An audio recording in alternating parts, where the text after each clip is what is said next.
Itong last, yung may pinakamataas na charging current based sa kanyang specification. Meron nung itong 2.4 ampere charging current pang LiPo4 battery. So testing natin to. May nagsabi sa comment na hindi daw legit, so subukan natin. Palpak na muna natin to. Yan yung kanyang indicator, nagbi-blink lang muna. Pero once na kinabit sa battery, yan, nag-stay na. Ayun, ang taas ng kanyang charging current, umabot ng 1.9. Okay, and dito sa ating clamp meter, ayun, umabot siya ng 2.45 ampere charging current.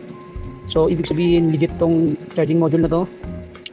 Ito yung may pinakamataas na charging current sa lahat ng LiPo4 charging module na na-testing ko. Yan. Yan, umabot ng 1.94. Oh. Clamp meter natin, umabot siya yan, 2.5. Ayun, oh. Umabot ng ganyan kataas. So, ito yung pinaka-recommended ko na charging module para sa LiPo4 dahil mataas ng kanyang charging current. Sa init naman, syempre mainit talaga siya. Heatsink pa rin yung katapat niyan.